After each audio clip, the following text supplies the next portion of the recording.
Good morning to all of you साथियों। कैसे हैं आप सब और आपका एग्जाम कैसा जा रहा है? जल्दी से कमेंट करके बताइएगा।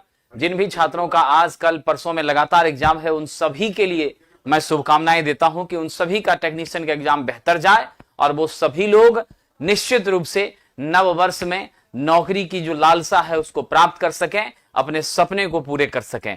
आइए आज हम आपके बीच चर्चा करते हैं रुक्मिणी प्रकाशन की वॉल्यूम 2 बुक के 11 नंबर सेट के बारे में, जो कि बिहार इलेक्ट्रिसिटी बोर्ड के लिए है। लेकिन इसका यह मतलब आप जरूर यहां से समझ लीजिएगा, यह जो सेट है वह बीएसपीएसएल का है जरूर, लेकिन इससे आपको निश्चित रूप से कहां मदद मिलने वाली है? आपको असिस्टेंट लोको पायलट के एग्जाम में भी मदद मिलने वाली है। इससे आपको एमपी पीसीएल के एग्जाम में भी मदद मिलने वाली है। इससे बीएसपीएससीएल में तो आपको मदद मिल ही रही है साथियों। सभी टेक्निकल एग्जामिनेशन में यहां से आपको हेल्प मिलेगी। आइए तो हम आज इस प्रश्न को सबसे पहले चर्चा करते हैं। हमारा आज का पहला प्रश्न आपके बीच है, साहब जी निम्न में कौन सा क्षेत्र सोलर ऊर्जा संयंत्र के लिए उचित है? तो साथियों सोलर ऊर्जा जो है आप जानते हैं यह किस पर आधारित होती है? यह आपकी फोटो वोल्टाइक इफेक्ट पर क्या होती है? आपकी आधारित होती है। यानी यहां पर आप सूर्य की प्रकाश से, सूर्य के विकिरण से क्या उत्पन्न करते हैं? विद्युत ऊर्जा उत्पन्न करते हैं। तो गर्म और शुष्क क्षेत्र जो होगा वह सौर विकिरण के लिए सबसे बेहतर माना जाएगा। एग्जाम्पल के तौर पे अभी आप लद्दाख को देख रहे हैं, वहां 365 दिन में 360 दिन खड़ी धूप दिन में आती है। क्या होती है? दिन में खड़ी धूप आती है साथियों। लेकिन अगर यही बात हम करें सामान्य जगहों पर, तो अभी जैसा हमारे यहां देख लीजिए, अभी जाड़े का मौसम है तो कभी कभी धूप नहीं भी रहती है, कभी कभी रहती भी है। तो दो तरह का मेनली हमारा सोलर प्लेट है। एक तो आपको मोनोक्रोमेट, एक आपका क्या है पॉलीक्रिस्टलाइन है, दूसरा मोनोक्रिस्टलाइन है। मोनोक्रिस्टलाइन के बारे में मैंने आपसे चर्चा किया है कि वो काले कलर का होता है, उसमें धूप कम भी रहे, बादल भी लगा रहे, फिर भी चार्जिंग होती है, दक्षता अधिक होती है, कॉस्ट ज्यादा रहता है। लेकिन पॉलीक्रिस्टलाइन की अगर बात करते हैं तो वह आपकी ब्लू कलर का होता है, उसमें आपकी क्या होती है, कीमत भी कम होती है, दक्षता भी उसकी थोड़ी सी कम होती है। लेकिन अगर खड़ी धूप रहे तभी वह प्रॉपर ऑपरेट हो सकता है, अन्यथा नहीं हो सकता है। चलिए अगला प्रश्न देखते हैं साथियों। अगला प्रश्न कह रहा, दो लैंप पोस्ट एक दूसरे से 16 मीटर की दूरी पर है। 200 सीपी के लैंप लगे हुए हैं। लैंप की ऊंचाई कितनी है? 6 मीटर है। भूमि पर दोनों लैंप के बीच मध्य बिंदु पर कितनी प्रदीप्ति होगी? आइए जरा इस क्वेश्चन को हम लोग गंभीरता से सॉल्व करते हैं। कितना दे दिया है? 200 सीपी दे दिया है। तो मान लीजिए यहां एक बल्ब है, यहां एक बल्ब है, यह भी आपका कितने का है? 200 सीपी का। यह भी कितने का है? 200। इसको ए नाम दे दीजिए, इसको बी नाम दे दीजिए, ठीक है। इस मिड पॉइंट पर कितनी इल्यूमिनेशन प्राप्त हो रही है, यही आपसे पूछा जा रहा है। ऐसे सिचुएशन पर हमें इस विकर्ण का मान निकालना पड़ेगा। जब ये आपका मिड पॉइंट है तो ये निश्चित रूप से आपका कितना हो गया? 8 मीटर। ये भी आपका कितना हो गया? 8 मीटर हो गया, ठीक है। अब जरा गौर करिए, हम अगर आपको L1O निकालना चाहते हैं तो L1O का जो मैग्नीट्यूड होगा वही मान किसका होगा? L2O का होगा। और आप जानते हैं कर्ण स्क्वायर बराबर क्या होता है? लंब स्क्वायर प्लस आधार का स्क्वायर। आप इसको सिंप्लीफाई कर लीजिए, 64 प्लस 36 यानी आपका √100। ये आपका 10 मीटर हमें क्या मिल गया साहब जी? हमारी कर्ण मिल गई, ठीक है। अब जरा गौर करिएगा, जब ये 10 मीटर मिल गई तो यहां से हम लोग सीधे सीधे कहां आ जाते हैं? यहां से आ जाते हैं हम लोग कॉस थीटा पर। तो मेरी कॉस थीटा इसके लिए ये वाला और ये वाला, यानी 1 कहिए या कॉस थीटा 2 कहिए, दोनों बराबर ही होगा। और आप जानते हैं लाल कका का सूत्र आपको याद होगा, है ना? क्या होता है यह? आपके साइन लंब बटा कर्ण होते हैं, आपका कॉस क्या होता है? आधार बटा कर्ण होता है, आपका टेन क्या होता है? लंब बटे आधार होता है। यहां मेरा आधार है 6 और ये आपका कर्ण कितना है? 10। तो अब आ जाइए, आप क्या करिए, 6/10। तो कितना मान हो गया? 0.6 आ गया, ठीक है।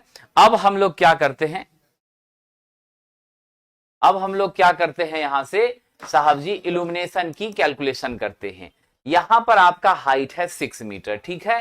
क्या है? तो दो हमारी ऑब्जेक्ट हैं, दो दो लैंप है, दोनों लैंप से सेम सेम डिस्टेंस पर मिड पॉइंट पर आना है, तो हम सीधे डबल टाइम कर सकते हैं कि नहीं कर सकते हैं? एक का निकालिए फिर दूसरा निकालिए, दोनों को जोड़िए, तो इसीलिए साहब जी क्या हो गया, क्या करेंगे, डबल डबल करने से अच्छा एक ही बार डबल से गुना कर दें। तो हमारा हो गया 2 इंटू, जल्दी से बताइए साहब, मेरा I by H square cos Q theta क्या हो जाएगा, 2 into I by H square cos Q theta. तो मेरा आई सीपी में दिया गया है, तो 2 गुना 200, अब बटा हम कर दीजिए 10 इंटू 10, है ना, साथ नहीं सॉरी 6 इंटू 6, हमारी हाइट 6 है, क्या हो जाएगी 6 इंटू 6 इंटू आपका 0.6 का होल स्क्वायर।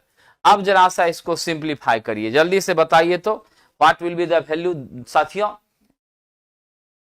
जरा कॉपी कलम से निकाल के कैलकुलेट करिए। ऊपर आपका 400 बटा नीचे 36 गुना आपका 0.6 का क्यूब हो जाएगा, नॉट स्क्वायर, यहां क्या हो जाएगा क्यूब हो जाएगा, 0.6 का क्यूब। तो चलिए चेक कर लेते हैं, है ना, लैब में हम लोग चेक कर लेते हैं 0.6 का क्यूब।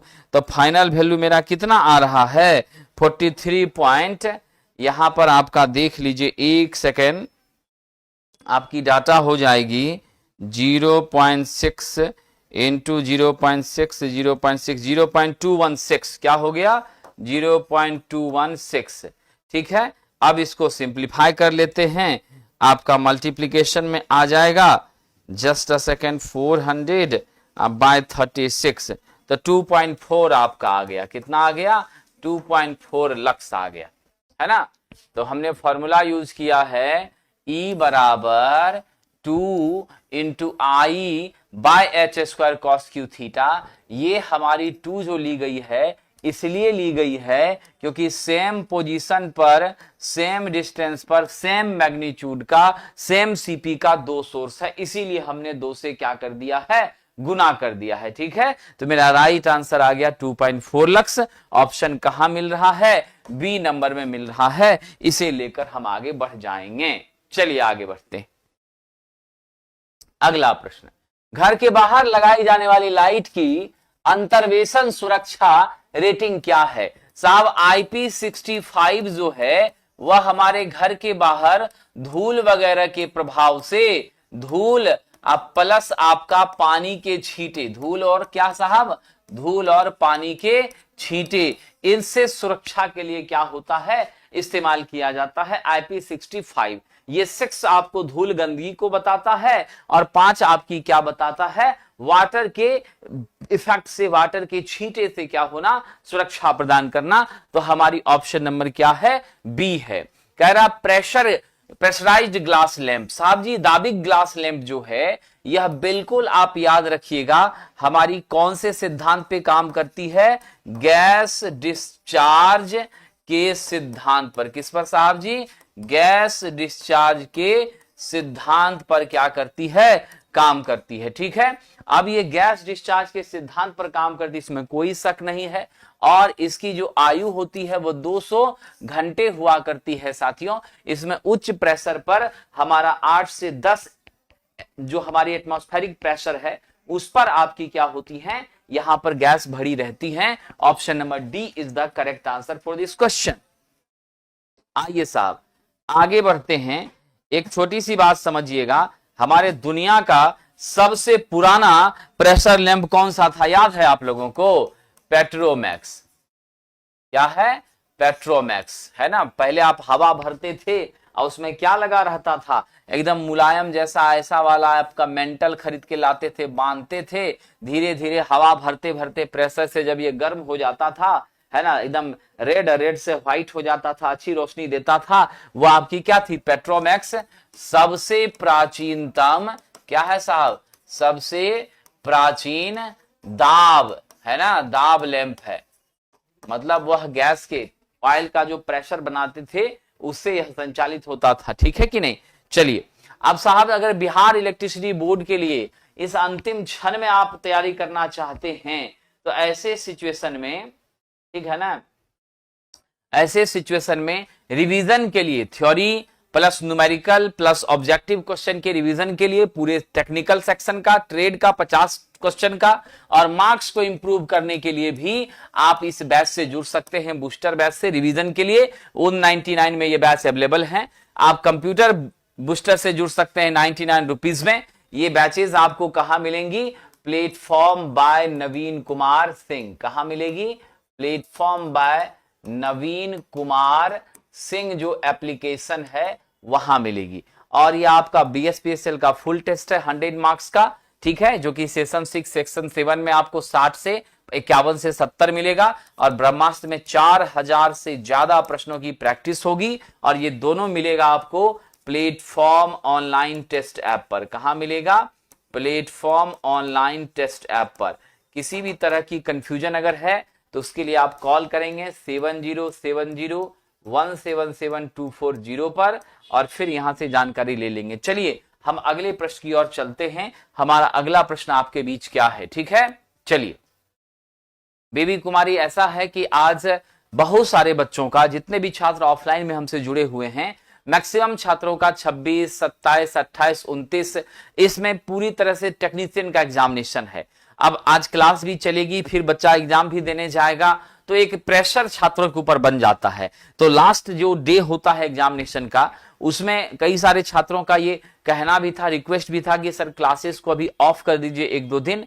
साथ ही साथ कई सारे छात्र जो हैं सो नेचुरल प्रेशर में चले आते हैं कि क्लास भी छूट जाएगा, इधर एग्जाम भी देने जाना है, तो एक अनबैलेंसिंग सिचुएशन आ जाती है। इन्हीं बातों को ध्यान में रख करके आज 3 बजे की क्लासेस और शाम की टेस्ट को बंद रखा गया है, ताकि छात्र रिलैक्स होकर अच्छे से एग्जाम दें, क्योंकि छात्रों की सफलता ही सबसे बड़ी चीज है। और ऐसे भी आपका सिलेबस जो है वो 85% कंप्लीट हो चुका है बूस्टर बैच में। बचे हुए 15% भी मुझे लगता है कि मकर संक्रांति तक जरूर कंप्लीट हो जाएंगे। मकर संक्रांति के बाद क्लासेस ऑफ हो जाएंगी, ठीक है कि नहीं? तो इसीलिए आप लोग मन से एग्जाम दीजिए, अच्छे से एग्जाम दीजिए। आइए आगे बढ़ते हैं। रोशनी मापने के लिए किस यंत्र का इस्तेमाल होता है? तो रोशनी मापने के लिए साफ फोटोमीटर, दीप्तमापी का इस्तेमाल होता है। इसे हम लोग लक्स मीटर भी कहा करते हैं। क्या कहते हैं इसको? लक्स मीटर भी कहते हैं साथियों। मल्टीमीटर को हम लोग एवोमीटर कहते हैं, यानी करंट वोल्टेज और रेजिस्टेंस, ये तीनों हम यहां से क्या कर सकते हैं? माप सकते हैं साथियों, ठीक है कि नहीं? यूटिलाइजेशन फैक्टर बताता है कि कितनी प्रकाश आई है और कितने का आप यूज कर पा रहे हैं, इसके बारे में चर्चा होती है, ठीक है? चलिए आगे बढ़ते हैं। कह रहा भार को स्विच ऑफ करने पर स्पार्किंग होने का कारण क्या है? हमारी स्पार्किंग का मुख्य कारण है कि जब अचानक से, साहब आप जानते हैं हमारी धारा को कौन लिमिट करता है? धारा को लिमिट करने का काम, नियंत्रित करने का काम कौन करता है सरकार? आपकी इंडक्टर करती है। एब्रप्टली जब हाई इंडक्टर हमारे सर्किट के समक्ष प्रेजेंट होती है, वैसे सिचुएशन पर एक अचानक से बैलेंसिंग कंडीशन प्राप्त होती है, और उस अनबैलेंसिंग कंडीशन पर नेचुरली हमारा क्या हो जाता है? तो आपकी स्पार्क ज्यादा इग्निएट होती है। Option number A is the correct answer for this question. विद्यार्थियों जरा ध्यान दीजिएगा, जैसे ही स्विच ऑफ करते हैं तो हमारी इंडक्टिव किकबैक होती है। क्या होती है? इंडक्टिव किकबैक होती है, जो धारा के परिवर्तन का, ये क्या करता है? आप जानते हैं ना, धारा के परिवर्तन का विरोध करती है। क्या करती है? धारा के परिवर्तन का विरोध करती है। अब अचानक से जो धारा के परिवर्तन का विरोध होता है, तुरंत में जो विरोध होता है, उस तुरंत के विरोध का खामियाजा यह भुगतना पड़ता है कि आपकी क्या हो जाती है?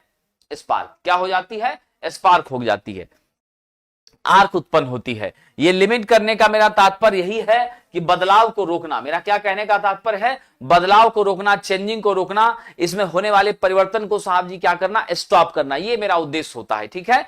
चलिए अब रही बात, अब ऐसा अगर सोचेंगे कि भाई धारा कंट्रोल तो कर ही रहा है, लेकिन रिस्ट्रिक्शन कौन करता है? आपका याद रखना, रिस्ट्रिक्शन करने का काम करता है रेजिस्टेंस, यानी मेरा प्रतिरोध जो है वह धारा को निश्चित रूप से नियंत्रित करने का काम करता है, इसीलिए उसको करंट कंट्रोलर के नाम से भी हम लोग जानते हैं।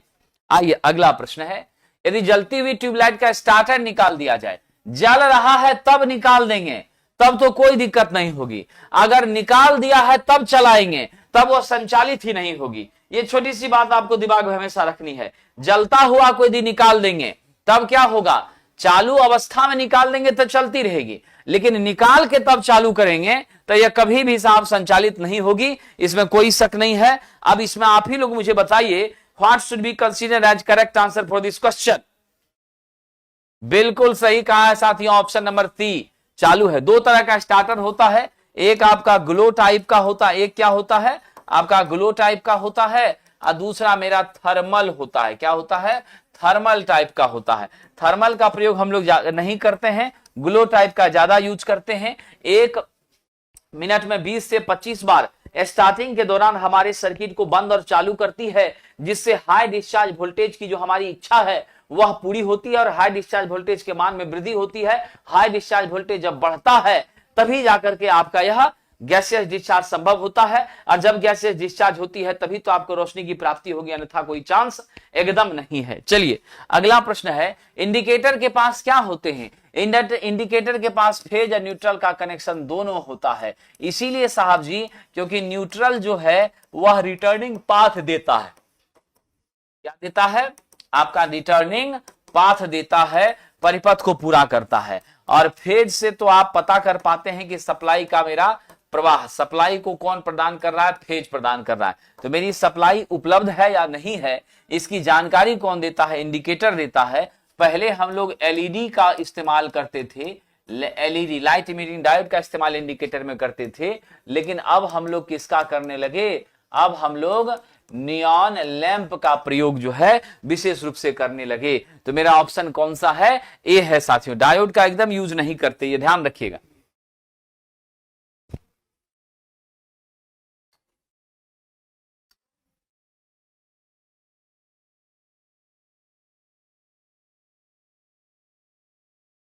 अब यहां पर समझने वाली चीज है साथियों, नेक्स्ट क्वेश्चन कह रहा दृश्यमान स्पेक्ट्रम के भीतर अधिकतम ल्यूमिनस तीव्रता किस रंग का होता है। बहुत अच्छा प्रश्न है साहब जी, किसमें विजुअल इंटेंसिटी बहुत जबरदस्त आती है। कौन सा साथियों ध्यान रखिएगा, कौन सा ऐसा कलर है जो आपकी आंखों के लिए भी बहुत जबरदस्त है और नेचुरली आपके लिए भी बड़ा सुग्राही होता है, उस कलर का जरा यहां पर आप इंडिकेशन मुझे बताइए। What should be that colour dear friend, वह आपका कितना होता है। हम सब जानते हैं दृश्यमान जो है वह 380 नैनोमीटर से लेकर के आपका कहां तक जाता है, 750 नैनोमीटर तक जाता है। नॉर्मली 750 तक हम लोग लेते हैं, है कि नहीं है। अब जरा सा चलिए एंगस्ट्रम में करिएगा तो 3800 एंगस्ट्रम से लेकर के 7500 एंगस्ट्रम हो जाएगा, ठीक है कि नहीं। 1 एंगस्ट्रम जो तरंग दैर्ध्य की लंबाई का मात्रक है वह आपके 10 के पावर -10 मीटर के क्या होता है, बराबर होता है। अब इसमें गौर करिएगा साहब जी, हमारी लुमिनस तीव्रता किस रंग की सबसे बढ़िया होगी, तो जरा सा बता दीजिए सरकार। हरा और पीला, क्या हो जाएगी, हरा और पीला हो जाएगी। तो ऑप्शन नंबर कौन सा लेके चलें, ऑप्शन नंबर सी लेके चलें। क्या ले जाए साहब, सी लेकर चले, ठीक है। चलिए बहुत अच्छा बहुत अच्छा, 3800 से 7800 एंगस्ट्रम, ठीक है, बहुत अच्छा आपने जवाब दिया है। उसी को हमने भाषा बदल के क्या कर दिया साहब जी, भाषा बदल करके हमने उसको लिख दिया नैनोमीटर में, ठीक है कि नहीं। तो मेरा वायलेट का रहता है 3800 से 4200, सबसे कम वायलेट होता है। और सर्वाधिक कौन सा होता है, सर्वाधिक आपका रेड होता है ना, सर्वाधिक आपका क्या होता है, रेड होता है। लेकिन जिसकी वेवलेंथ ज्यादा होती है उसकी आवृत्ति क्या होती है साहब, कम होती है ना। और जिसका वेवलेंथ सबसे कम होता है, सबसे कम वेवलेंथ आपका किसका है, वायलेट का है। इसकी आवृत्ति क्या है, अधिक है। क्या है साहब, इसकी आवृत्ति अधिक है। तो हम उत्तर ग्रीन येलो जो है यह हमारी आंखों के लिए काफी सस्टेनेबल है ना। 5500 के आसपास का जो भी हमारा वेवलेंथ होता है वह हमारी आंखों के लिए बहुत ही क्या है, उपयोगी, सस्टेनेबल और बेस्ट माना जाता है। चलिए आगे बढ़ते हैं। अगला हमारा प्रश्न है, लाल रंग का नियॉन साइन लैंप जो एडवर्टाइजिंग और सजावट के उद्देश्य के लिए होता है। नियॉन साइन लैंप में क्या भरते हैं साथियों? अब नाम जब नियॉन है और नियॉन के कारण ही हमारा क्या हो रहा है, लाल रंग की प्राप्ति हो रही है, तो नियॉन तो गारंटी के साथ हम भरेंगे, लेकिन नियॉन के साथ और क्या मिला हुआ रह सकता है? पारा का मिश्रण रह सकता है। यह जो आपका नियॉन साइन लैंप है, इसे हम कोल कैथोड लैंप के नाम से भी जानते हैं। किस नाम से जानते हैं? कोल कैथोड लैंप के नाम से जानते हैं। साथियों ध्यान रखिएगा, यह भी आपका गैस डिस्चार्ज के प्रिंसिपल पर, गैस डिस्चार्ज के सिद्धांत पर क्या करता है?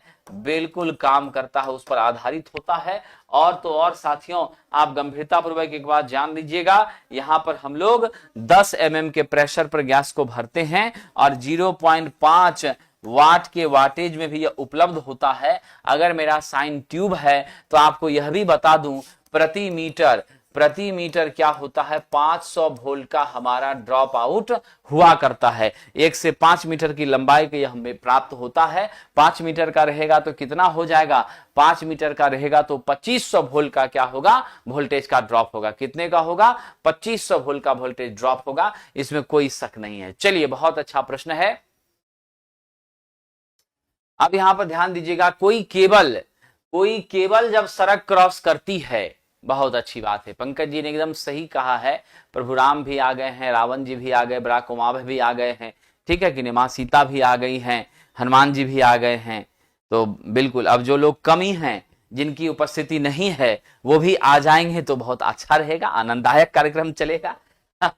कोई केबल जब सड़क क्रॉस करती है तो जानते हैं क्या होगा? सड़क क्रॉस कर रही है केबल, ये आपकी सड़क है, इधर से आप 4 व्हीलर लेके आ रहे हैं, केबल के ऊपर से जा रहे हैं, इधर से बड़ा सा आपका 10 चक्के वाला ट्रक आ रहा है, 40 चक्के वाला ट्रक आ रहा है, वह आपका साहब जी इसके ऊपर से जा रहा था, केबल क्या होगा? डैमेज कर जाएगा, क्षत हो जाएगा। तो हम लोग इसको क्या करते हैं? कंक्रीट से ढाल करके एक पाइप दे करके उस पाइप के अंदर से बिछा करके ले जाते हैं, और ऊपर से फिर जब गाड़ी जाती है, जिसे बैरिकेटिंग होता है ना, आपका जानते हैं कि नहीं? बैरिकेटिंग नहीं कह सकते, उसको कह सकते हैं स्पीड ब्रेकर।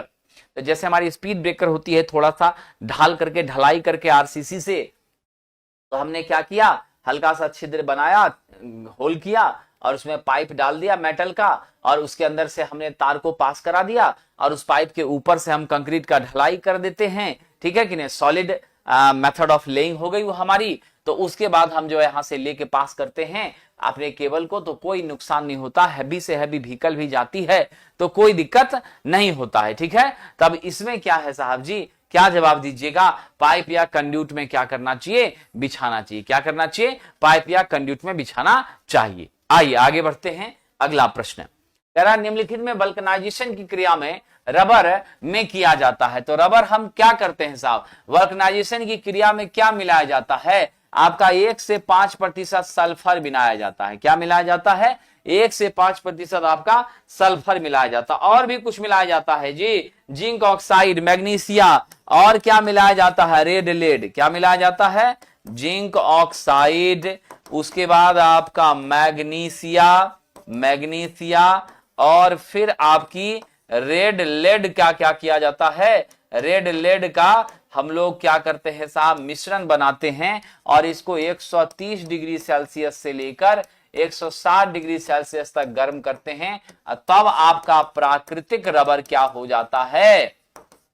प्राकृतिक रबर आपकी ठोस हो जाती है। समझ गए? लेकिन सबसे बड़ी दिक्कत है साहब जी, आप डायरेक्ट इसको कॉपर के कंडक्टर के ऊपर इंसुलेशन के रूप में हम इसका यूज डायरेक्ट नहीं करते। अगर डायरेक्ट यूज करेंगे तो कॉपर के क्या करेगा? आपके सल्फर से तीव्र अभिक्रिया करेगा, और फिर आपकी कॉपर डैमेज हो जाएगी। इसीलिए कॉपर के ऊपर टीन का पतला लेप लगा देते हैं। क्या करते हैं? टीन का पतला लेप लगा देते हैं। और जब टीन का पतला लेप लगा देते हैं तो इस कॉपर को क्या कहा जाता है?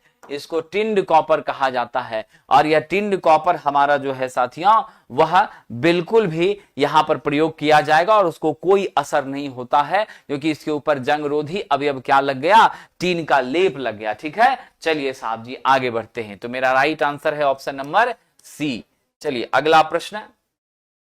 किसके द्वारा इंसुलेशन को अत्यधिक गर्म होना इंगित होता है? तो जब आपकी क्या हो जाए, जलने की दुर्गंध आ जाए, बर्निंग स्मेल आ जाए। क्या हो जाए? बर्निंग स्मेल आ जाए, लगे कि कुछ कहीं जल रहा है, तो आप सीधे समझ लीजिए कि ओवर हीट हो गई है हमारी तार और इंसुलेशन धीरे धीरे धीरे धीरे हमारा क्या हो रहा है, डैमेज हो रहा है। और ये अगर होता भी है विद्यार्थी जी तो किसके कारण से होता है? या आपका साहब I²R लॉसेस के कारण से होता है, जो कि आपके विद्युत धारा का कौन सा प्रभाव है? हमारा उष्मीय प्रभाव है। कौन सा प्रभाव है? उष्मीय प्रभाव है। चलिए आगे बढ़ते हैं।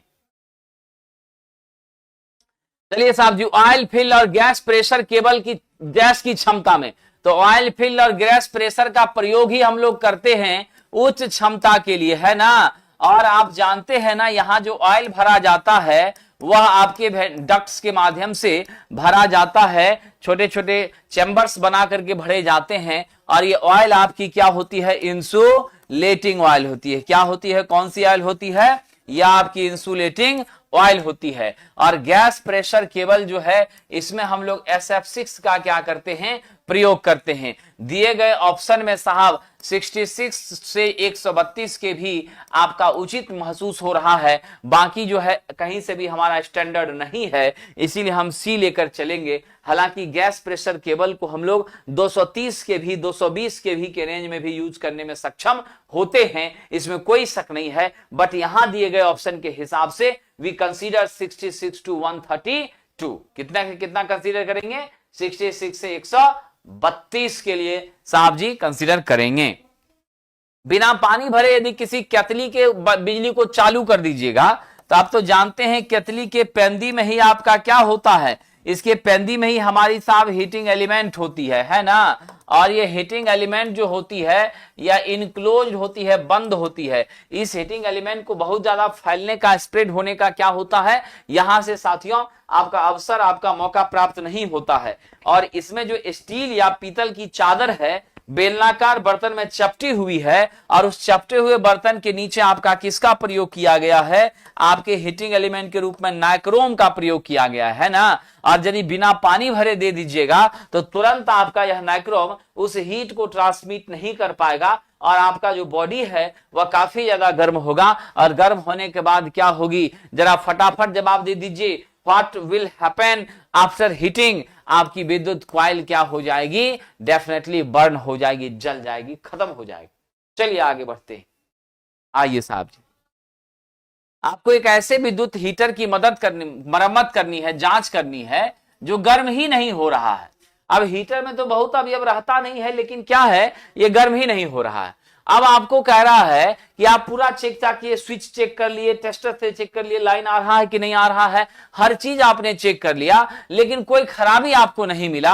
अब आपको पूरी तरह से दोष को पता करने के लिए और सिस्टम को ठीक करने के लिए किसकी आवश्यकता होगी? अब ऐसे विकट परिस्थिति में आपको यह करना चाहिए कि साहब जी ध्यान रखिएगा, एक एक पुर्जा को खोल करके तब जांच आपको करना पड़ेगा, इसके अलावा कोई उपाय नहीं है।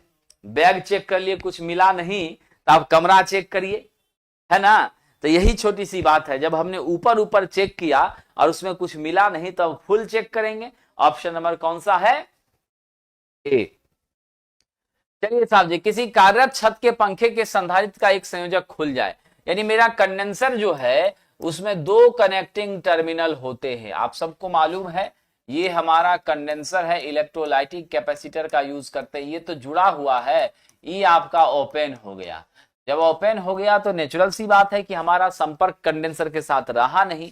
जब कंडेंसर के साथ हमारा संपर्क रहा नहीं तो ऐसी परिस्थिति में दोस्तों क्या हो जाएगा? ऐसी परिस्थिति में चालू अगर पंखा है, चल रहा है, तो समझे कि नहीं, तो चलता रहेगा। अगर चल रहा है पंखा, ध्यान रखिएगा, रनिंग कंडीशन में अगर ऐसा हुआ है, रनिंग में ऐसा हुआ है तो रन करेगा, ठीक है। लेकिन रनिंग के बाद अगर आपने बंद कर दिया, अब बंद करके फिर से चालू कर रहे हैं, तो एक बार रुकने के बाद दोबारा चालू एकदम नहीं होगा, इसमें कोई शक नहीं है, क्योंकि इसको स्टार्टिंग टॉर्क प्राप्त ही नहीं होगी। आप जानते हैं हमारा पंखा परमानेंट कैपेसिटर इंडक्शन मोटर का प्रयोग करता है, और ये परमानेंट कैपेसिटर का प्रयोग हम मशीन में स्टार्टिंग टॉर्क को विकसित करने के लिए करते हैं। इसीलिए साहब जी राइट आंसर आपका क्या है, सी नंबर। एक बार जब बंद हो गया दोबारा चांस ही नहीं है कि यह चालू होगा। कहना बड़े बिजली संयंत्र के लिए अर्थिंग प्रतिरोध, तो साहब जी बड़े बिजली संयंत्र के लिए, बड़े प्लांट के लिए कितना, 0.5। साहब जी हमारा छोटा प्लांट के लिए कितना, आपका छोटा प्लांट अगर है जनरेटिंग केंद्र है तो 1। हम 2 ओम तक कहां ले सकते हैं, हम लोग सब स्टेशन में क्या कर सकते हैं, 2 ओम तक ले सकते हैं। 5 ओम तक हम लोग अन्य प्रसाधनों के लिए ले सकते हैं। लेकिन याद रखना, जहां भी पावर का जनरेशन हो रहा है, उच्च वोल्टेज का एप्लीकेशन है, वहां पर हमारी अर्थ की प्रतिरोध न्यूनतम से न्यूनतम होनी चाहिए। क्या होनी चाहिए, न्यूनतम से न्यूनतम होनी चाहिए। इसलिए दिए गए प्रश्न के हिसाब से सबसे सही उत्तर कौन सा है, आपका बी नंबर है, 0.5। हम हमेशा चाहते हैं कि 0 रहे तो बहुत अच्छा है। साहब जी ये वो जो सिंबल है किसको बता रहा है, जरा जवाब दीजिएगा। ये 3 नीचे पड़ा हुआ, छोटा छोटा और बड़ा छोटा मीडियम, एक ऊपर खड़ा हुआ, ये सिंबल किसका है साहब जी, ये अर्थ ग्राउंड का है। ये किसका है, अर्थ ग्राउंड का है। समझ गए कि नहीं। चलिए तो ऑप्शन नंबर सी आपका क्या हो गया, राइट आंसर हो गया। अब आपके पास है साहब जी चेसिस ग्राउंड और डिजिटल ग्राउंड है ना, तो हमारी चेसिस ग्राउंड जो होती है वह आपकी ऐसी होती है, ठीक है। और डिजिटल ग्राउंड जो होती है उसमें हम लोग ऐसे डी लिख देते हैं, ठीक है। ये रहता है डिजिटल ग्राउंड का, ये होता है आपका चेसी ग्राउंड का, ठीक है। तो अलग अलग स्ट्रक्चर के लिए हमारा अलग अलग सिंबॉलिक संरचना रहता है, ठीक है। आइए साहब जी, कॉमन ग्राउंड के लिए हमारा क्या होता है, कॉमन ग्राउंड के लिए ये कौन है, यहाँ कॉमन ग्राउंड अगर है तो कॉमन ग्राउंड के लिए हम सिर्फ क्या कर देते हैं, ऐसा सिंबल ले लेते हैं। इसी से पता चल जाता है ये आपका कॉमन ग्राउंड है। बिल्कुल अच्छा, बिल्कुल सही कहा है। प्रभु राम का भी आगमन हुआ है, उन्होंने उत्तर भी दिया है। उन्होंने कहा है कि हम अर्थ के लिए कैसा कलर लेते हैं सरकार, अर्थ के लिए हम ग्रीन कलर ले लेते हैं। कैसा ले लेते हैं साहब जी, अर्थ के लिए हम ग्रीन कलर ले लेते हैं। चलिए ठीक है, डार्क ग्रीन कर दीजिए आपका इच्छा है तो, है ना। कैसा कलर लेते हैं, ग्रीन कलर ले लेते हैं। आइए नाउ द नेक्स्ट क्वेश्चन। एक वैद्युतिक सब सर्किट में कितने प्रकाश का उपयोग बिंदु हो सकता है।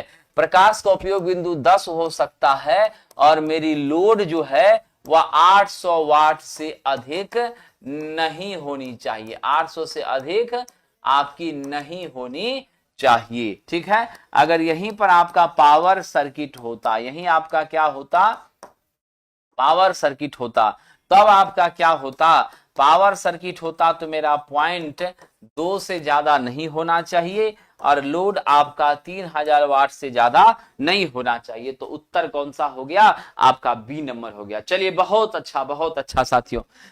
अब अगला प्रश्न है, पाइप अर्थिंग प्रतिरोध को किसके द्वारा विनियमित करता है, रेगुलेट करता है। तो पाइप अर्थिंग में रेजिस्टेंस को आप रेगुलेट करने के लिए नमक और पानी क्या करना चाहिए, आपको बीच बीच में डालते रहना चाहिए। अगर आप नमक और पानी डालते रहेंगे, मॉइस्चर मेंटेन रहेगी, मॉइस्चर बनी रहेगी, तो निश्चित रूप से आपका संकट भी क्या होगा, दूर हो जाएगा। जो आप समस्या से जूझ रहे थे कि भाई साहब हमारा अर्थ का प्रतिरोध अधिक है, जिसकी वजह से कहीं न कहीं आपकी अर्थिंग प्रॉपर ऑपरेट नहीं हो रही है, सही से काम नहीं हो रहा है, तो आपके लिए राइट आंसर क्या है, ऑप्शन नंबर ए है, इसमें कोई शक नहीं है।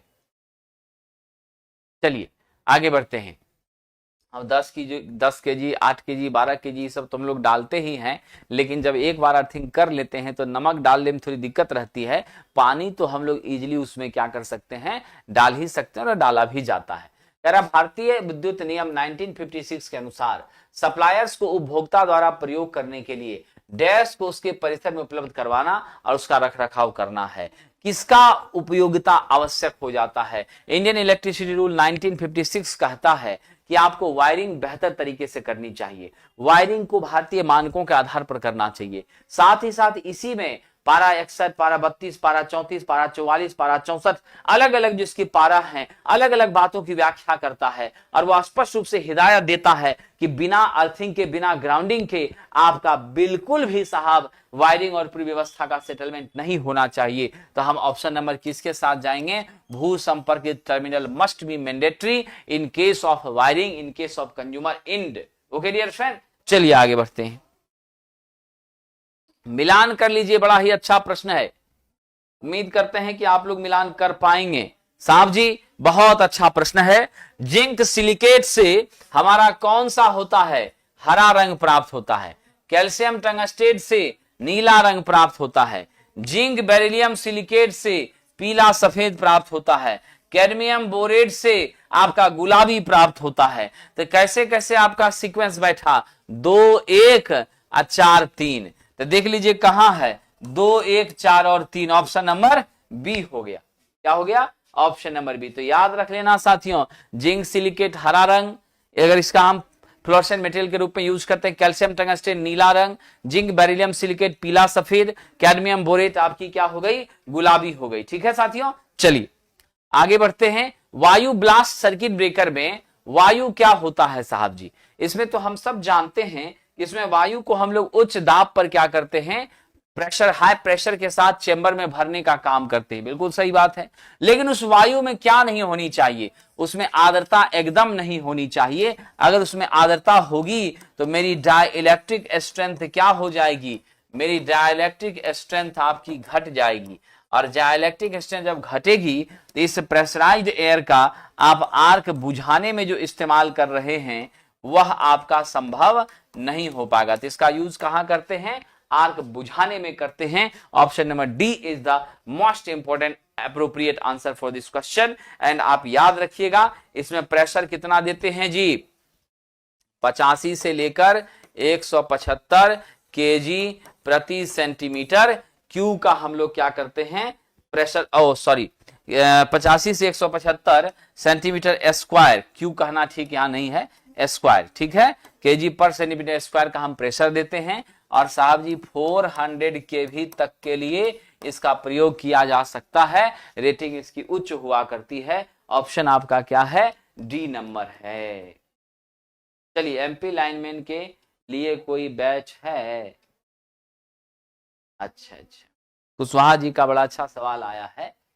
विकास कुशवाहा जी बताएंगे, विकास जी बताएंगे, उस पर मंथन चल रहा है।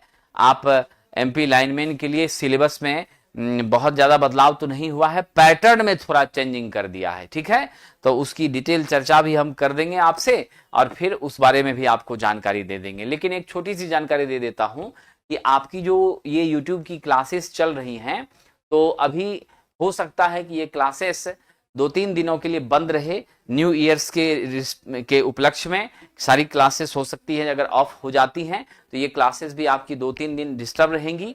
कल और परसों की क्लास में हम बीएसपीएसएल के फुल टेस्ट 58 और 59 का डिस्कशन करेंगे। आपको मैं सूचना दे रहा हूं, कल की क्लास में हम इस समय टेस्ट 58 और 59 के टेक्निकल प्रश्नों का डिस्कशन करेंगे। आप सब जरूर जुड़िएगा। ठीक है, क्लास तो चलेगा ही, बीच में 1-2 दिन डिस्टर्ब रहेगा, फिर चालू रहेगा। ठीक है, घबराइएगा नहीं। आइए साहब जी, और 3 तारीख से हमारी नई बैचेज भी स्टार्ट हो रही हैं। असिस्टेंट लोको पायलट की ग्रुप, उसके बाद आपका बेसिक साइंस इंजीनियरिंग ड्राइंग का ऑफलाइन में। तो जो भी छात्र इच्छा रखते हैं पढ़ने का वो जुड़ सकते हैं। प्लेटफॉर्म बाय नवीन कुमार सिंह संस्थान, बाजार समिति मेन गेट से। आइए साहब जी, एक हाइड्रो पावर प्लांट में किस तरह के जनरेटर का इस्तेमाल किया जाता है? इसमें साहब जी हम लोग इस्तेमाल करते हैं लो स्पीड सैलियन पोल अल्टरनेटर का। क्योंकि सैलियन पोल जैसे ही हो गया तो सैलियन का मतलब तो आप जानते ही हो साथियों क्या होता है। इसका मतलब ही होता उथला हुआ। सैलियन का मतलब होता है उथला हुआ, है ना, बाहर की ओर आपका निकला हुआ। तो जो बाहर की ओर निकला हुआ है, ऐसी अरेंजमेंट आपकी बनती है। ऐसे अरेंजमेंट जब हमारे बनते हैं तो इसमें आप ध्यान दे दीजिएगा कि हमारा पोल क्या है, बाहर की ओर निकला हुआ है ना। तो इसमें आपकी क्या होती है, व्यास अधिक होता है। क्या होता है? व्यास अधिक होती है। एक्सियल लेंथ इसकी क्या होती है, कम होती है। उसके बाद साहब जी इसमें पोल अधिक होता है, इतना ही नहीं, इसकी गति क्या होती है, कम होती है। साथ ही साथ इसमें साउंड पॉल्यूशन भी होता है, शोर भी क्या होता है यहाँ पर, उच्च होता है। ठीक है, तो हम स्पीड किसका यूज करेंगे, लो स्पीड साइलेंट पोल अल्टरनेटर का यूज करेंगे। चलिए अगला प्रश्न। साहब जी, अगर आप सभी लोग असिस्टेंट लोगो पायलट की तैयारी करना चाहते हैं तो आप ITI ट्रेड 3 इलेक्ट्रॉनिक ग्रुप के लिए हमारे इस बैच से जुड़ सकते हैं।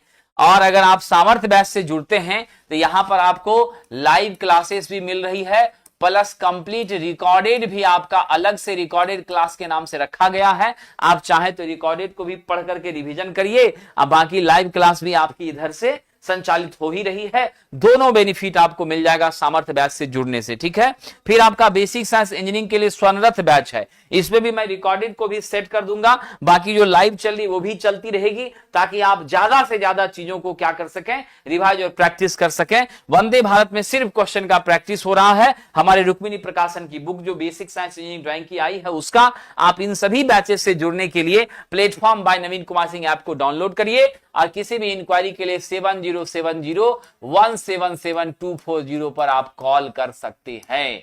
चलिए अगला प्रश्न। राष्ट्रीय विद्युत संहिता का उपयोग किसके लिए नहीं किया जाता? राष्ट्रीय विद्युत संहिता के आधार पर घरेलू वायरिंग करते हैं, कमर्शियल वायरिंग करते हैं, इंडस्ट्रियल बिल्डिंग का वायरिंग करते हैं, सब स्टेशन का डिजाइन इसके माध्यम से नहीं कर सकते। ऑप्शन नंबर ए आपका क्या है, सही उत्तर है। साथियों याद रखिएगा, Indian electricity rule 1956 and all सब किसके किसके लिए है साथियों, ये सब आप ध्यान रखिएगा, ये सब हमारे वायरिंग के लिए हैं, चाहे वो बिल्डिंग का वायरिंग हो, चाहे वो आपकी साहब इंडस्ट्रियल स्ट्रक्चर हो या कमर्शियल बिल्डिंग की वायरिंग हो, all places we must use dear friend national electrical code, but in case of substation we are not using such arrangement, such analysis and such approach that is guided by the National Electrical Council, National Electrical Code या board. उसके माध्यम से जो दिशा निर्देश प्राप्त होता है वह आपकी वायरिंग के लिए है साहब, हमारे सब स्टेशन के लिए नहीं है। इसलिए आपका ऑप्शन क्या है, ए इज द करेक्ट आंसर। साथियों कह रहा सर्किट ब्रेकर में शॉर्ट सर्किट की सुरक्षा डैश द्वारा की जाती है, तो बहुत ही अच्छा प्रश्न है। इन केस ऑफ सर्किट ब्रेकर हम कैसे सुरक्षित रहते हैं शॉर्ट सर्किट से, जरा कोशिश करिएगा, आप लोग कोशिश करिएगा इसका सही आंसर बताने का। मैं तो आपके साथ हूं ही खड़ा, देखता हूं आप में से कितने साथी हमारा यहां जवाब दे पाते हैं। साहब ये तापीय मोचन से होता है, थर्मल रिलीज से होता है। जो शॉर्ट सर्किटिंग की घटना होती है, हीट के एक्सेसिव होने के बाद तुरंत आपका क्या होता है, इंपैक्ट पड़ता है प्लंजर और फिर आपका संपर्क खुल जाता है, टूट जाता है, इसको तापीय मोचन कहा जाता है। Option number what should be right answer for this dear friend, तो ये आपका ऑप्शन नंबर बी है। चलिए बड़ा अच्छा प्रश्न है, एग्जाम कब तक हो सकता है, डिमोटिवेट हो रहे हैं, एग्जाम के चक्कर में सब एग्जाम छूट गया। देखिए साथियों, अभी की जो वर्तमान स्थिति है, मैंने पहले भी चर्चा किया था कि कोई एजेंसी अभी तक इस एग्जाम को कराने के लिए तैयार नहीं हुई है। सरकार चाहती है TCS के द्वारा एग्जाम करवाया जाए, और जो TCS के द्वारा एग्जाम करवाया जाए उसमें सबसे महत्वपूर्ण बात यह है कि TCS के पास स्लॉट ही खाली नहीं है, वो एग्जाम कब कंडक्ट करेगी। ठीक है, लगातार TCS का अलग अलग एग्जामिनेशंस में व्यस्तता है, जिसके वजह से वह स्वीकार नहीं कर रही है। इस कारण से आपके परीक्षा में विलंब हो रहा है, और मोटा मोटी ये महीना तो चला गया, इसमें तो परीक्षा अब हो नहीं रहा आपका और नहीं होने वाला है। जनवरी में हम लोग एक सोच रखे हैं कि अगर 15 जनवरी तक एजेंसी फाइनल होकर के एक निर्णय बन जाता है, डेट आप लोगों को प्रस्तावित कर दिया जाता है तो बहुत अच्छा है। अगर 15 जनवरी तक ऐसा नहीं हो पाएगा तो हम लोग एक बार फिर से अपना जबरदस्त प्रयास करेंगे, और आपकी परीक्षा के लिए आंदोलन करने की स्थिति बनती है तो वह भी करने के लिए हम लोग तत्पर रहेंगे, और जरूर अपनी बातों को वहां पहुंचा करके और आपके परीक्षा के लिए प्रेशर बनाने का प्रयास करेंगे। ठीक है, तब तक आप लोग भी टेक्नीशियन का एग्जाम देकर फ्री हो जाइए, और तब हम लोग सब मिल करके इस पर प्रयास करते हैं। ठीक है, अभी अच्छे से टेक्नीशियन का एग्जाम दीजिए, बाकी जो एग्जामिनेशन है उसको भी आप कंसंट्रेट होकर के लेकर चलिए, बैलेंस होकर के बनाकर रखिए, अनबैलेंस होने की जरूरत नहीं है। ठीक है, एग्जामिनेशन मुझे जैसा लगता है कि जनवरी महीने में भी कम चांसेस है हो, ये फरवरी जा सकता है, एक अनुमान मैंने कहा है। लेकिन 15 तक में अगर नोटिस आती है तो खुशी की बात है, नहीं नोटिस आती है तो इस पर कड़ा एक्शन हम सभी शिक्षक मिलकर लेंगे, और आप लोगों का सहयोग उसमें जरूर होगा, तभी हम कुछ कर पाएंगे। बिना आपके सहयोग के हमारा कोई औचित्य नहीं बनता है साथियों। जो बातें हैं मैंने स्पष्ट आपसे कह दी। ठीक है, इसलिए दो ही रास्ता है, या तो थोड़ा पेशेंस रखना होगा 15 तारीख तक, और उसके बाद फिर सूचना के हिसाब से स्टेप लेना होगा। ठीक है, घबराना नहीं है, धैर्य नहीं खोना है। इस क्वेश्चन का आंसर तो मिल गया ना, तापीय मोचन। अगला है साहब जी, हाई वोल्टेज के प्रति सुरक्षा के लिए कौन से तड़ित रोधक का इस्तेमाल होता है? तो हाई वोल्टेज के प्रति सुरक्षा के लिए साहब जी हम लोग हाई वोल्टेज में किसका यूज करते हैं?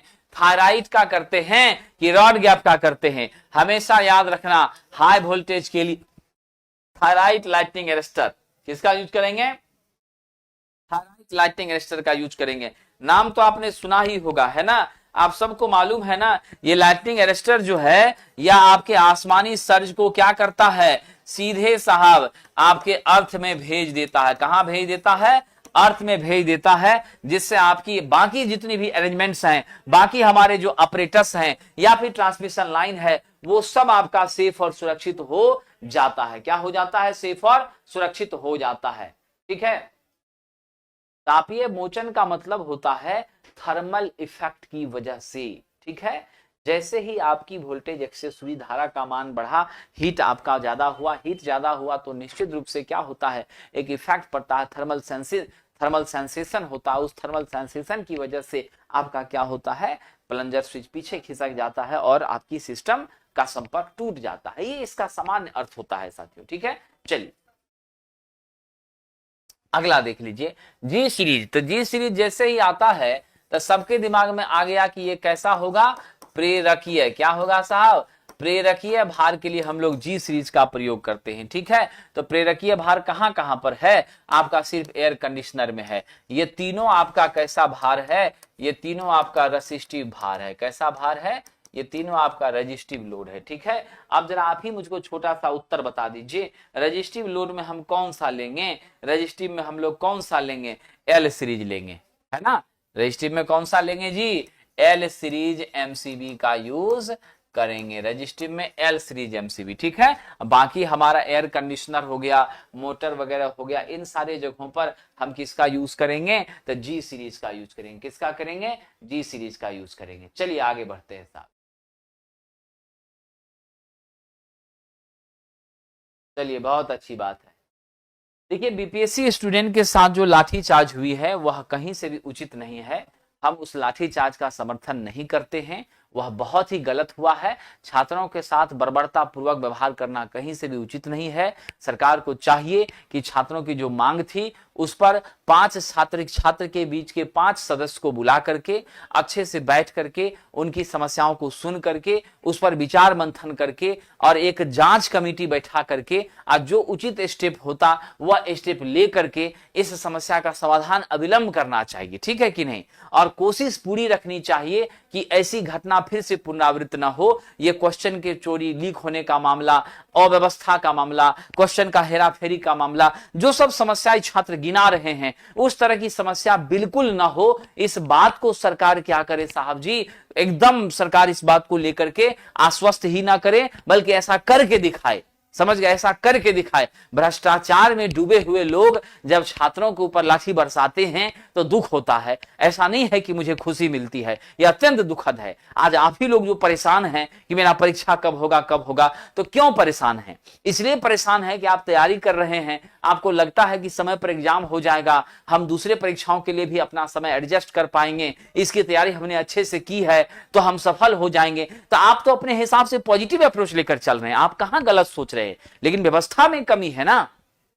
सिस्टम को ना चाहिए, व्यवस्था को चाहिए ना कि हम ऐसी अरेंजमेंट बनाए जो छात्रों का भरोसा हम पर बढ़े, छात्रों के साथ हमारा वैर ना बढ़े। आखिर ये छात्र कौन है? इसी राज्य की तो संतान है, इसी समाज के तो बच्चे हैं। आखिर उनकी समस्या को आप नहीं सुनिएगा तो कौन सुनेगा? आप ही से ना अपनी बात कहेंगे भाई साहब। गार्जियन को ना अपनी समस्या बच्चा बताएगा कि किसको बताने जाएगा? तो ये सब चीजें तो है ही। ठीक है कि नहीं? आखिर हम लोग ही मजबूर हो जाते हैं। आप लोगों का रिक्वेस्ट आता है, क्या करें क्या करें, अंत में तो इस तरह की बातें सोचनी पड़ती है जो कि सोचने की जरूरत नहीं थी। हमें तो पढ़ाना था, आपको मन से पढ़ना था, व्यवस्था का काम परीक्षा लेना है उस समय पर। अब कदाचार मुक्त परीक्षा ले, कोई दिक्कत नहीं है, बस यही सोचना है। चलिए आगे बढ़ते हैं। एक परिणामित का अर्ध भार पर कॉपर हानि, उसके पूर्ण भार पर कॉपर हानि का कितना होता है? अगर आपका PCU FL पर साहब जी हमने कह दिया कि पीसीयू है, तो पीसीयू आपका हाफ लोड पर क्या हो जाएगा, 1/2 का स्क्वायर इंटू पीसीयू, यानी 1/4 पीसीयू, यानी पीसीयू बटा क्या हो जाएगा, 4 हो जाएगा, 1/4 हो जाएगा। लोड घटेगा तो क्या होगा, 1/4 हो जाएगा। क्या होगा सरकार, लोड घटने पर 1/4 हो जाएगा। चलिए आगे बढ़ते हैं, अगला प्रश्न। आइए साथियों, अगला प्रश्न कह रहा है ट्रांसफार्मर में यदि माध्यमिक वोल्टेज प्राइमरी से अधिक है, यानी आपका V2 ज्यादा है किससे, V1 से, तो नेचुरली मेरा E2 भी ज्यादा है किससे, E1 से। स्वाभाविक सी बात है मेरा N2 भी ज्यादा है किससे, N1 से। ऐसे सिचुएशन में मेरा I1 ग्रेटर है किससे, I2 से। यह जो सिचुएशन होती है उसमें K भी ग्रेटर होता है 1 से, और इस परिस्थिति में आपका ट्रांसफर हो जाता है स्टेप अप। क्या हो जाता है, ट्रांसफर स्टेप अप। इसमें वोल्टेज की मान क्या हो जाती है, बढ़ जाती है। साहब जी कह रहा है 100 वाट 200 वोल्ट का एक तापदीप्त बल्ब 220 वोल्ट 20 केवीए के ट्रांसफार्मर की प्राइमरी के साथ सीरीज में लगा है, सेकेंडरी खोल देते हैं। सेकेंडरी जब ओपन होता है तो आप जानते हैं क्या हो जाएगा, सेकेंडरी जब ओपन होगा तो नेचुरली मेरी धारा का मान क्या हो जाएगा, धारा का मान मेरा कम हो जाएगा। जब धारा का मान मेरा कम हो जाएगा तो वैसे सिचुएशन पर जानते हैं आपकी बल्ब क्या होगी, चमक उसकी कम हो जाएगी। चमक क्या हो जाएगी, कम हो जाएगी, इसमें कोई शक नहीं है। चलिए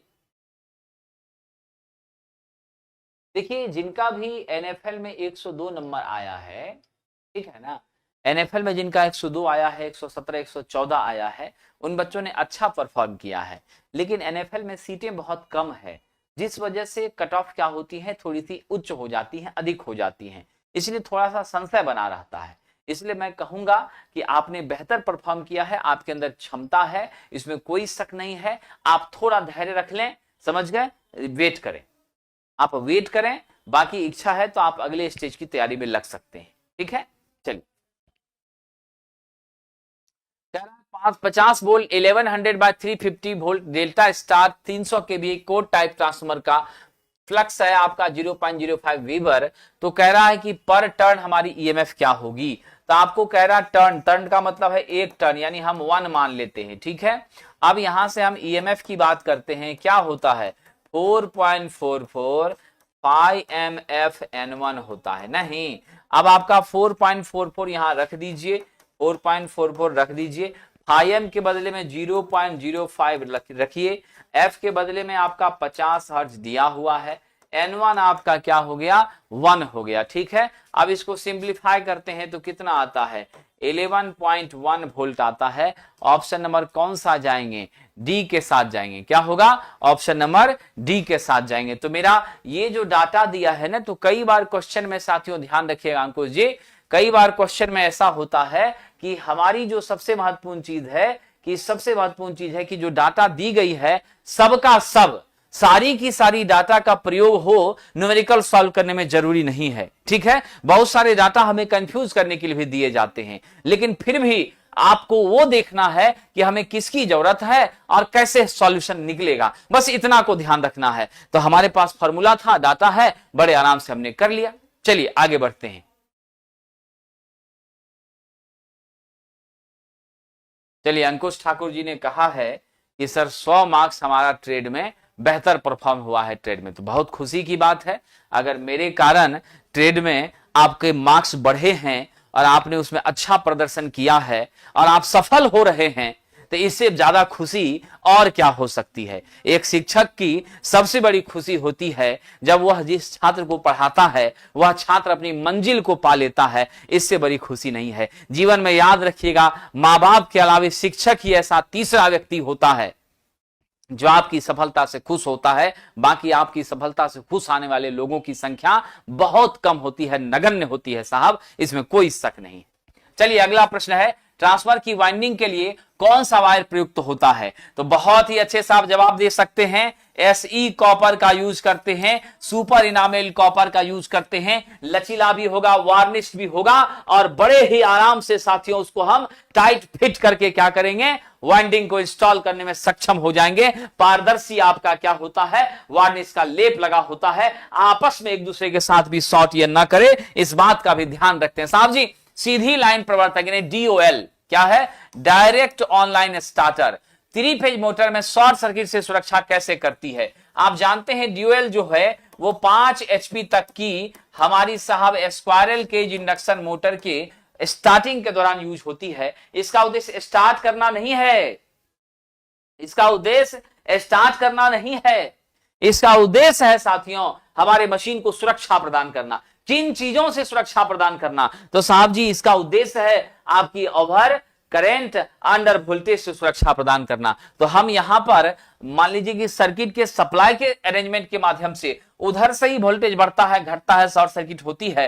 तो हम आउटर सेक्शन की सुरक्षा के लिए क्या लगाते हैं साहब, बैकअप फ्यूज लगाने का काम करते हैं। किसका यूज करते हैं? बैकअप फ्यूज का यूज करते हैं। लेकिन महत्वपूर्ण बात यहां ध्यान रखिएगा कि हमारी इस DOL की जो महत्वपूर्ण विशेषता है कि यह करंट के मान को या वोल्टेज के मान को ऑन बिहाफ ऑफ हमारे टर्मिनल एकदम घटाता बढ़ाता नहीं है। ये जो सोचिएगा कि रिसीव ज्यादा करके कम कर देता, ऐसा नहीं करता। हाँ, रिसीव ज्यादा करेगा तो उसे ज्यादा के रिसीविंग के केस में हमारी बैकअप फ्यूज डैमेज हो जाएगी, आप पूरे सिस्टम को सुरक्षा प्रदान कर देगी। The answer of this question is option number C।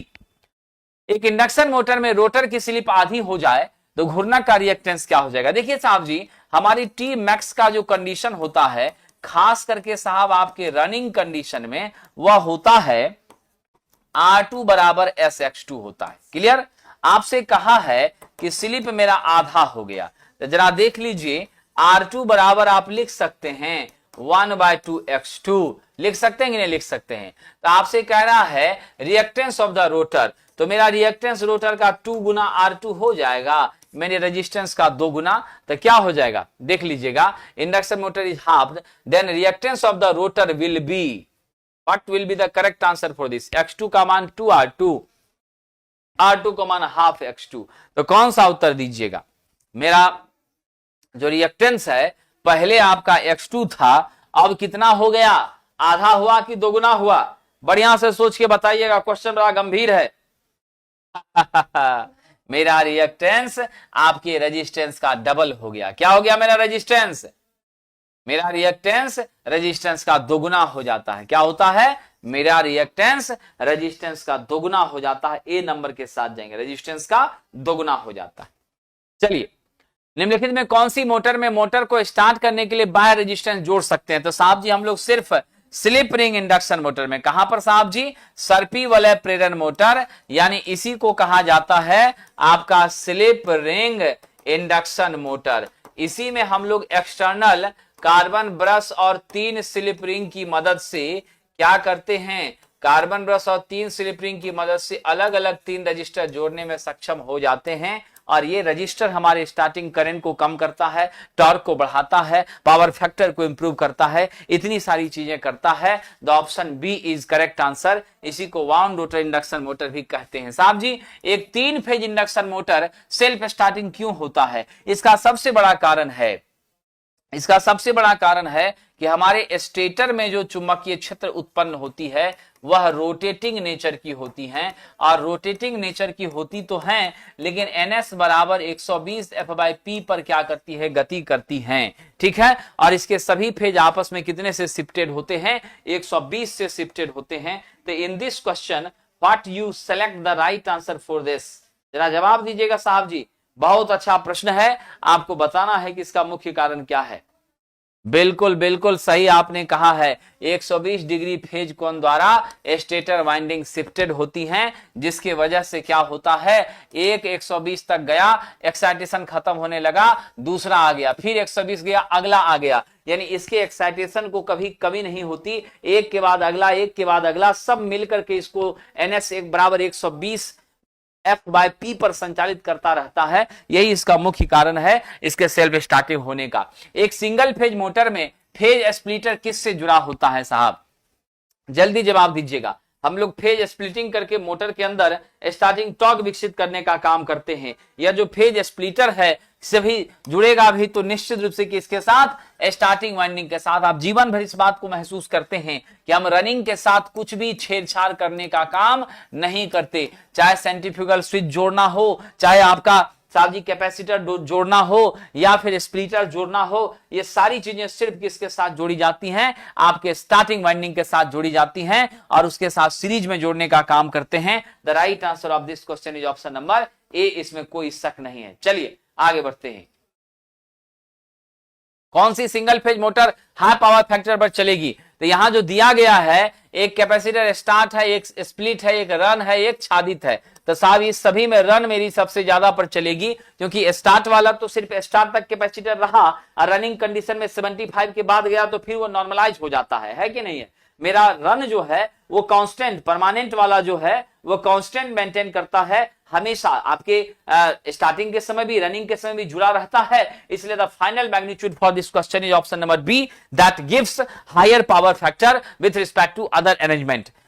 आइए साहब जी, कह रहा सिंगल फेज में पंप की प्रवाह दर। तो साहब जी आप जानते हैं हमारे पंप की प्रवाह दर जो होती है किसके आधार पर? तो मैंने तो एग्जाम्पल भी दिया था साथियों, पाइप को दबा दीजिए, आपकी क्या होती है? प्रेशर यहां बनाइए, निश्चित रूप से तो हमारी क्या होती है? पानी ज्यादा दूर तक जाती है। तो प्रवाह दर को बढ़ाना है तो निश्चित रूप से क्या करना पड़ेगा? पाइप के आकार को परिवर्तित करना पड़ेगा। क्या करना पड़ेगा सरकार? पाइप के आकार को परिवर्तित करना पड़ेगा। और आप जानते हैं P बराबर क्या होता है? F/A होता है। A हमारा क्या है?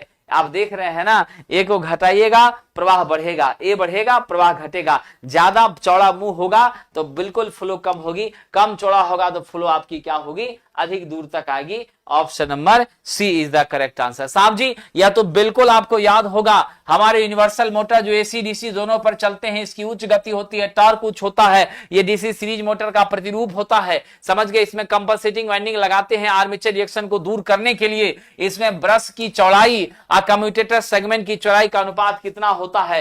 तुरंत आंसर दीजिए साहब, what should be right answer? 2:1 या 1:2? ये दोनों तो खत्म हो गया, इसी दोनों में आपको निर्णय लेना है। What will be the correct answer for this question? साहब जी बिल्कुल सही आपने कहा है, 2:1 हमारी क्या होगी? आपके ब्रश की चौड़ाई और कम्यूटेटर के सेगमेंट की चौड़ाई का क्या होगा? अनुपात होगा, ताकि हमारी ब्रश सभी मतलब आपके करंट को पूरी तरह से क्या कर सके? कलेक्ट कर सके, धारा को संग्रहित कर सके। ये यहां पर अत्यंत महत्वपूर्ण हुआ करता है। साथियों आगे बढ़िए। दो अल्टरनेटर के सिंक्रोनाइजेशन के लिए मुख्य शर्तें क्या हैं? तो हमारे अल्टरनेटर के सिंक्रोनाइजेशन के लिए सबसे महत्वपूर्ण चीज है साहब जी कि आपका वोल्टेज, आवृत्ति और फेज सीक्वेंस, ये तीनों क्या होना चाहिए? समान होना चाहिए। रेटिंग को लेकर कोई दिक्कत नहीं है। और साथ ही साथ एक बात याद रखिएगा, लोड को लेकर के भी बहुत दिक्कत नहीं है। समझ गए? हमारा मूल तत्व है साहब जी कि आपका frequency must be similar, phase sequence must be similar, अब पर फेज वोल्टेज भी जो हमारी होती है वह भी आपकी क्या होनी चाहिए? सिमिलर होनी चाहिए। ये ध्यान रखिएगा। नेक्स्ट क्वेश्चन कह रहा है एक्साइटेशन बदलकर सिंक्रोनस मोटर को अलग अलग पावर फैक्टर पर चलाया जाता है। ओवर एक्साइटेड सिंक्रोनस मोटर है तो क्या होगी? लीडिंग पावर फैक्टर देगी। लैगिंग देगी कब साहब? अंडर एक्साइटेशन में। कब देगी? अंडर एक्साइटेशन में आपकी लैगिंग पीएफ देगी। साथियों याद रखिएगा, यूनिटी पीएफ आपको क्या देगी? नॉर्मल एक्साइटेशन पर आपका यूनिटी पावर फैक्टर देने का काम करेगी, इसमें कोई शक नहीं है। विद्यार्थी जी कह रहा अल्टरनेटर के किसी उद्योगशाला में विभिन्न प्रकार के लोड संयोजित हैं, फेज क्रम RYB को हमने क्या कर दिया? हमारा सीक्वेंस RYB है, इसको RBY मैंने कर दिया, यानी फेज सीक्वेंस को आपने पलट दिया, पॉजिटिव को निगेटिव कर दिया। ऐसा करने से क्या प्रभाव पड़ेगा? जल्दी से बता दीजिए। अल्टरनेटर का प्रयोग हो रहा है, लोड से जुड़ा हुआ है, इस सिचुएशन में क्या होगा? निश्चित रूप से साहब जी आपके इस तीनों फेज से जो भी लोड जुड़ा है वह प्रभावित होगा। इसलिए प्रभावित होगा क्यों? क्योंकि अगर हमने फेज सीक्वेंस बदला है तो मेरा डायरेक्शन ऑफ क्या होती है? मेरी डायरेक्शन ऑफ साहब जी आपकी चुंबकीय क्षेत्र बदल जाती है। If the direction of magnetic field going to changes, then definitely आपकी क्या हो जाएगी साहब? हमारे डायरेक्शन ऑफ रोटेशन में भी परिवर्तन हो जाएगा, तो थोड़ा बहुत तो इफेक्ट पड़ेगा ही पड़ेगा, है कि नहीं है? तो चलिए आगे बढ़ते हैं। अगला है 3 फेज डिस्ट्रीब्यूशन का न्यूट्रल यदि ग्राउंड ना किया जाए तो अलग अलग फेजों में देखिए न्यूट्रल हमारी कहाँ मिलती है, न्यूट्रल मिलती है सिर्फ आपको कहां साहब, स्टार में। और जब न्यूट्रल को हम ग्राउंड कर देते हैं तो एक तो हार्मोनिक्स का भी प्रभाव हमारा कम हो जाता है, क्या होता है, हार्मोनिक्स का भी प्रभाव हमारा क्या हो जाता है, कम हो जाता है। इसमें कुछ महत्वपूर्ण बात है। चलिए, ऐसा है मनीष सिंह जी, एग्जामिनेशन के बारे में हमने सोचा है, मेरा आपसे विनम्रतापूर्वक निवेदन है कि इसी क्लास को आप शुरू से एक बार देख लीजिएगा, तो उसमें हमने 10 मिनट चर्चा एग्जाम के बारे में किया है, ठीक है कि नहीं। तो अगर आप उसको सुन लेंगे तो उस चर्चा से आपका भी थोड़ा सा ज्ञानवर्धन हो जाएगा। मुझे भी खुशी होगी कि मैंने जो 2 शब्द कहा है वो मनीष जी तक पहुंचा है, ठीक है। तो यहां पर आपका क्या है साहब जी, ये न्यूट्रल है कॉमन पॉइंट पर। और न्यूट्रल को जब हम यहाँ क्या करते हैं, ग्राउंड कर देते हैं, तो ऐसा करने से क्या फायदा होता है, सभी फेज के अंदर क्या होती है जरा बताइएगा, सभी फेज के अंदर क्या होती है साथियों। सबसे महत्वपूर्ण चीज जो इस प्रश्न के लिए है वो ये है कि हल्के भार वाले फेज में मेरी वोल्टेज क्या हो जाती है, बढ़ जाती है। अगर हम ग्राउंड करते हैं तो सब जगह वोल्टेज आपकी क्या होती है, बैलेंस्ड केस में रहती हैं, और न्यूट्रल करंट का मान होता है 0, है ना, कहीं कोई दिक्कत नहीं आती। लेकिन जिसमें आपका क्या है, जिसमें आपका क्या है साहब जी, ध्यान रखिएगा, जिसमें आपका लोड कम है उसमें उस फेज में वोल्टेज के मान में क्या होगी, वृद्धि हो जाएगी, ठीक है। भारी वाले में कमी हो जाएगी, हल्के वाले में वृद्धि हो जाएगी, ये ध्यान रखना है, ठीक है। चलिए साहब जी कह रहा है आर्मेचर वाइंडिंग में किसी एक कुंडली में लपेटों के परस्पर शॉर्ट करने की परीक्षण की सबसे अच्छी विधि।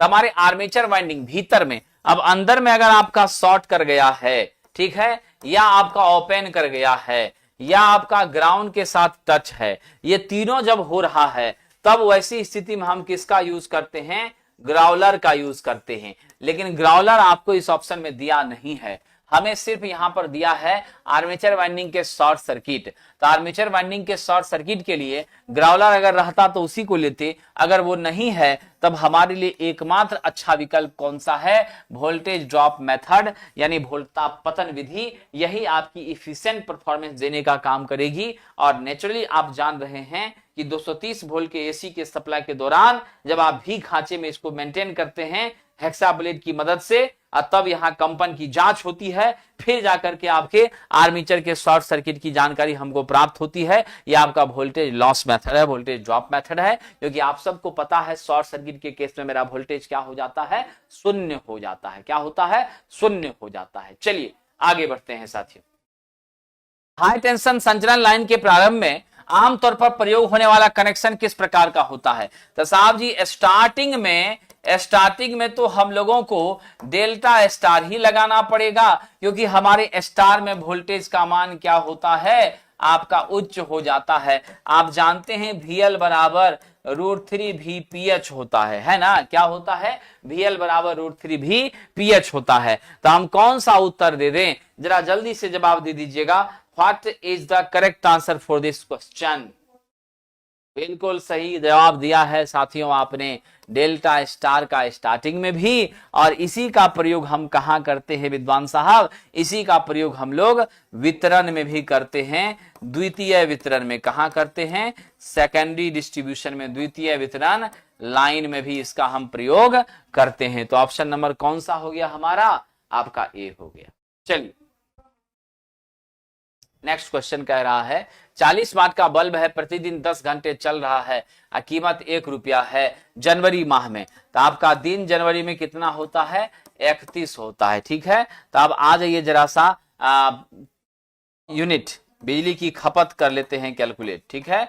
बिजली की खपत, आप बिजली की खपत कैलकुलेट कर लेते हैं तो कितना हो जाएगा, 40 वाट 10 घंटे प्रतिदिन, कितना दिन साहब, 31 दिन। अब बटा नीचे कर दीजिए 1000, जरा सा जोड़ के बताइए, 1240, अब बटा आपका क्या हो गया, 1000, एक सेकेंड, 431 हमारा हो जाता है 400 इंटू 31, 12400 बटा 1000, यानी आपका कितना यूनिट हो गया, 12.4 यूनिट हो गया, ठीक है। अब बिल की बात करिए तो बिल आपका कितना है, 12.4 यूनिट, 1 रुपया यूनिट है, तो टोटल रुपया भी कितना हो गया, 12 रुपया 4 पैसा हो गया। क्या हो गया, 12 रुपया 40 पैसा आप कह दीजिए, वो ज्यादा सही है। 12 रुपया 40 पैसा, यानी आपका option number B 12.4 is the correct answer. ठीक है, क्या हो जाएगा? 12.4 इज द करेक्ट आंसर। चलिए एक और क्वेश्चन हम लोग देख ही लेते हैं। कह रहा है 50 हर्ट्ज पर किसी प्रेषण प्रणाली में कोरोना हानि क्या है? 1 किलोवाट प्रति किलोमीटर। साहब आप जानते हैं मेरा जो कोरोना के कारण लॉस होता है वह क्या होता है? तो मेरा कोरोना के कारण जो पावर लॉस होता है वह आपके फ्रीक्वेंसी के होता है समानुपाती। ठीक है, तो हम यहां कर दें P2 बाय P1 बराबर F2 बाय F1, है ना। अब यहां से देख लीजिए, F2 का मान आपका 60 है, F1 का मान आपका 50 है, P1 आपका दे दिया है 1 किलोवाट प्रति किलोमीटर। अब जरा चलिए यहां से कैलकुलेट कर लीजिए, हम P2 निकालना चाहते हैं। P2 बराबर क्या होगा? F2 इंटू P1 अब बटा आपका क्या हो जाएगा? F1। तो F2 हमारे पास है 60, P1 मेरे पास है 1, F1 मेरे पास है 50, 6/5 1.13 किलोवाट प्रति किलोमीटर, इतना का लॉस हो रहा है। ऑप्शन नंबर कौन सा हो जाएगा? सी हो जाएगा। ठीक है, क्या हो जाएगा? ऑप्शन नंबर सी हो जाएगा। तो बड़े आसानी से हम इस क्वेश्चन को हल कर लिए। ठीक है साथियों, तो आपसे विदा होने का वक्त आ गया है। आपको जाते जाते बता दें, मेरी ऑफलाइन बैचेज जो हैं असिस्टेंट लोको पायलट के लिए, चाहे वो इलेक्ट्रॉनिक ट्रेड हो, चाहे इलेक्ट्रीशियन ट्रेड हो, वायरमैन हो, आर्मेचर वाइंडर हो, इलेक्ट्रॉनिक आपका इंस्ट्रूमेंट एंड मेजरमेंट हो, उन सभी छात्रों के लिए ट्रेड की क्लासेस हमारी साहब 3 जनवरी से आरंभ हो रही है। और आपका इलेक्ट्रीशियन का ट्रेड टेस्ट 20 क्वेश्चन का डेली मंडे टू फ्राइडे शाम 5 से 6 PM में आपका बाजार समिति सेंटर पटना प्लेटफॉर्म बाय नवीन कुमार सिंह संस्थान में संचालित होती है। ठीक है, और बेसिक साइंस इंजीनियरिंग ड्राइंग का भी बैच हमारा आरंभ हो रहा है। ठीक है, बेसिक साइंस और इंजीनियरिंग ड्राइंग का भी बैच हमारा आरंभ हो रहा है 3 जनवरी से। तो आप सब लोग ऑफलाइन यदि हमसे जुड़ना चाहते हैं तो प्लेटफॉर्म बाय नवीन कुमार सिंह संस्थान बाजार समिति मेन गेट से जुड़ जाइए। किसी भी तरह की इंक्वायरी के लिए आप इस नंबर पर संपर्क कर सकते हैं 7070177240। ठीक है साथियों, बहुत बहुत धन्यवाद। आप सभी का भविष्य उज्जवल हो। टेक्नीशियन एग्जाम आप सब अच्छे से दीजिए। फिर मिलते हैं। Thank you.